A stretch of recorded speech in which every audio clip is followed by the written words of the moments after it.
Estimadas amigos y amigas, estamos en otra sesión en estos cortos teológicos, ¿no? Y hoy, como ya dije el domingo pasado, querría plantear de dónde surge la idea de Dios, algo tan simple y previo como eso, ¿no? Siendo así que a Dios nunca lo ha visto nadie. El mundo es solo mundo al 100%. En la sesión inicial primera que hicimos, vimos ya cómo se pasa de una cultura premoderna de causas sobrenaturales a una cultura moderna que acentúa la autonomía del mundo en el proceso de causas y efectos al 100%. Cómo a partir de ese mundo, que solo es mundo, surge la idea de Dios, que no es mundo. Ese es el tema, ¿no? Hay dos formas de originarse las ideas, ¿no? En toda la historia de la filosofía y de la teología, por tanto. Una es que las ideas serían, o podrían ser, inherentes al ser humano, o ideas innatas. O sea que las ideas vendrían de que tenemos una realidad por dentro, el alma, ¿sí?, que viene ya de Dios mismo, y que ahí están las ideas a partir, digamos, de lo que Dios es y sabe, y que lo llevamos todos dentro porque venimos de Dios. A partir de ahí son las ideas innatas, solo que el cuerpo, cuando es poco desarrollado, las tiene como tapadas, encarceladas, dice Platón, o olvidadas, ¿no? Y después educar es educar para recordarlas, sacarlas a flote. Es el proceso de las ideas hacia recuperarlas. Y el mundo, en lugar de ayudar, puede estorbar porque te distrae para tomar conciencia de las ideas que tienes dentro, que son innatas, ¿no? Ese es el concepto platónico, también budista un poco, de las ideas, que supone el proceso de reencarnación de una alma que va reencarnándose para ir recuperando su identidad original del mundo de las ideas, del mundo absoluto del cual se procede. En la modernidad, en cambio, ese punto entró en radical crisis a partir del mismo filósofo Aristóteles, discípulo de Platón, que rechazó que haya ideas innatas. Y observando la realidad, ve que las ideas vienen de la observación del mismo mundo. El mundo, ¿a partir de qué? De los sentidos que nos conectan con el mundo. No hay ideas innatas.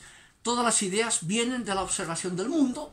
Si uno cierra los sentidos, no tendrá absolutamente ninguna idea, ni de Dios, por tanto, ninguna idea, porque no hay ideas innatas. Entonces, ahí viene la pregunta fuerte. En un mundo marcado por las ideas producidas inductivamente desde la observación de la realidad empírica, donde solo hay mundo, ¿de dónde surge la idea de Dios? Que tiene que venir del mundo, no hay ideas innatas, ¿no? Ahí está el tema. Entonces, ¿qué hay en el mundo que pueda suscitar esa idea de Dios razonablemente? El mundo tiene dos tipos de experiencia. Una, que son experiencias positivas, y esas experiencias positivas son lo fantástico que es el mundo, lo razonable, lo tremendamente inteligente, infinitamente inteligente que es el mundo, ¿no? Tanto que puede llevar a quien lo observa a postular que tiene que haber una realidad, digamos, que tan inteligente que mira lo inteligente que son los elementos que observo, ¿no? Ese tema, ¿no? Lo que decía Einstein, ¿no? Lo más admirable del universo es que sea pensable. Es decir, que yo pueda descubrir que todo está tan bien pensado sin que nadie se lo haya podido pensar antes que emerja la conciencia. A no ser que alguien se lo haya pensado. Y entonces puedo descubrir posteriormente, a posteriori, lo bien pensado que está. ¿Quién lo habrá pensado tan bien para que podamos descubrir que está tan bien pensado? Ese es el tema. Y ahí surge una posibilidad, una intuición. Tiene que haber un fundamento que explique por qué hay los entes tan infinitamente inteligentes, ¿no? Incluso un autor, filósofo, como Heidegger, que no es creyente, es filósofo, ¿no?, en su obra que es metafísica, en donde ve que todo lo que es acaba no siendo, ligerito y sin ninguna excepción, es la nada, lo común, en definitiva, de todos los entes, que todos dejan de ser, ¿ya? No han sido y dejan de ser, ¿no? Ese tema lo elabora, pero al final de su obra se plantea lo siguiente: pero si es así, si es la nada la última palabra, ¿por qué hay entes y no nada? Porque los entes están ahí, ¿ya? Y ese es un mono porfiado, nos vuelve a la realidad, porque hay realidad, porque hay y no hay. ¿De dónde viene que sea el ser y no la nada, la realidad en que nos encontramos? ¿De dónde viene eso?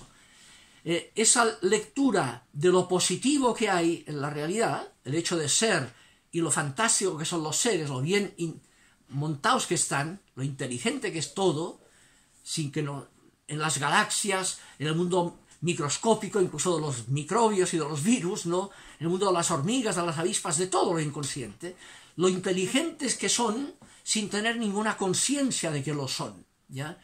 Es previo. Entonces, hay un sujeto que es previo a estos objetos inconscientes de que son inteligentes. Esa es la apuesta que puede hacer razonable la opción creyente a partir de la observación de esa realidad mundana, admirable, ¿ya? Ese es el tema, a partir de lo positivo que tiene la realidad, ¿no? Yo querría dar un ejemplo. Hay un autor que se llama Jacques Monod, que es un microbiólogo, que en el año 60 le dieron el premio Nobel de biología. Tiene una obra famosa, se llama El azar y la necesidad, y en esa obra llega un momento que se plantea, describe un fenómeno admirable, microscópico, que llama el proceso lactosa, que debe tener que ver con la leche, ¿no? Algo tan cotidiano como la leche, pero que mirado por un microbiólogo encuentra que es fantástico lo que ahí ocurre, en ese proceso lactosa que él describe. Y describiéndole, él que es agnóstico, llega un momento que exclama, esto es tan admirable que es casi milagroso. Y usa una expresión típicamente creyente, milagroso, ¿no? Y entonces, claro, para legitimar que él lo dice, pone una nota, remite a una nota, y dice en la nota, remite a un personaje, a un científico, Karlström, finlandés, dice él, que en los años 30, etcétera, dice, era un especialista en este proceso lactosa, y viendo lo admirable que era eso, dejó botado toda la investigación y entró de fraile en un monasterio, dice, paraît-il, dice, ¿qué araña le habrá picado, ¿no? ¿Qué le pasó? Y uno dice, mira qué interesante, ¿no? Aquí está Monod, que vio esa realidad, la ve tan admirable que dice, eso es casi milagroso. También vio lo mismo Karlström. No es que él viera algo que no había visto Monod, vieron lo mismo. Uno se quedó en reconocer lo admirable que es, y el otro se planteó qué hay detrás, a qué sujeto puede remitir esto tan admirable que observo, objetivamente. Y se dedicó a buscar relacionarse con ese sujeto, ¿ya? Es la opción creyente. El no quedarse... Hay gente que se queda en la admiración de este mundo, en lo que llamamos el teísmo. Tiene que haber una realidad, un Dios que explica eso, pero ahí se queda. Pero no se plantea cuál es la intención de ese teísmo. ¿Cuál sería o podría ser la intención? Y busca... Hay salmos, como el Salmo 27, que dirá, de parte tuya me dice el corazón, buscad mi rostro. Busco pues tu rostro, Señor, no me lo ocultes. Es decir, a partir de la misma observación, el sentir la llamada o la búsqueda, la interpelación, a buscar el rostro, digamos, que explica por qué hay mundo y no nada. A relacionarse con eso. Y eso marca la diferencia entre el teísmo y la opción creyente propiamente tal, ¿no? Ahora, el segundo aspecto, a partir del mundo, que explica el surgimiento de la idea de Dios y de esa búsqueda, es aquello que en el mundo hay de malo, la experiencia del problema del mal. El mundo es admirable, lo que sea, pero llega un momento que pueden haber situaciones en que uno se escandaliza de que el mundo sea como es. Y ahí viene el problema de Dios de otra forma, que dice, bueno, si hay Dios, es capaz que no merezca mi respeto, porque mira lo que, pudiendo evitar, no lo evita, o mira lo que hace, o da el permiso para que se produzca. El escándalo ante el mal donde más duele, el sufrimiento de los inocentes, ¿no? Ese es el otro aspecto. Ahora, en la tradición creyente, ese problema ha llevado también a intuir, precisamente, a partir de la experiencia del mal, y del mal donde más duele, el sufrimiento de las víctimas, la injusticia, ¿ya? intuir que no puede ser que eso sea la última palabra. La última palabra tiene que ser la justicia. Dios tiene que ser como garante de que la última palabra es la justicia, no la injusticia. ¿Ya? Y ese es el tema que lleva también por ese lado. Por ejemplo, está en la tradición bíblica el libro de Job. El Job, escandalizado de que, en definitiva, en este mundo les va igual a los justos y a los injustos, él dice, no puede ser. Dios tiene que garantizar la justicia. De ahí surgirá la evolución bíblica, tiene que haber resurrección de los justos, porque en este mundo es falso que al justo le va mejor que al injusto, ¿ya? Y al final, en definitiva, en la muerte se empareja todo. Con que no puede ser, Dios tiene que ser. Fíjense que en esa intuición, a partir del mal, de que tiene que haber la garantía de que es la justicia y no la injusticia la última palabra, de ahí viene la palabra misma Dios. El término Dios, que viene en griego es Dios igual, y en latín Deus, no tiene etimología ni en griego ni en latín. ¿Por qué a Dios lo llamamos Dios y no con otra palabra? Esa trascendencia. Hay que ir al sánscrito, al mundo indoeuropeo.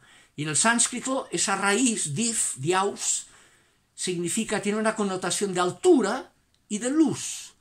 Como para decir, tiene que haber una instancia que tenga perspectiva y luz para juzgar con conocimiento de causa, para hacer justicia. Que no haya dado lo mismo haber sido, como digo a veces, Teresa de Calcuta o la Raquel Argandoña, porque al final habrá dado lo mismo. Que no sea lo mismo. No tiene nada que ver con mandar al infierno a los injustos, eso será otra perspectiva, sino la garantía de que, en definitiva, las víctimas habrán tenido la razón y no los victimarios. Porque la justicia tendrá la última palabra y no la injusticia. Y de ese escándalo del problema del mal puede surgir el ver claro, intuir la opción creyente de que tiene que ser Dios que haga justicia. Ojalá eso sirva. Yo querría, para la próxima semana, querría retomar este tema del problema del mal y profundizarlo en una sesión. Como saben, ese problema es uno de los más gordos que tiene la tradición teológica.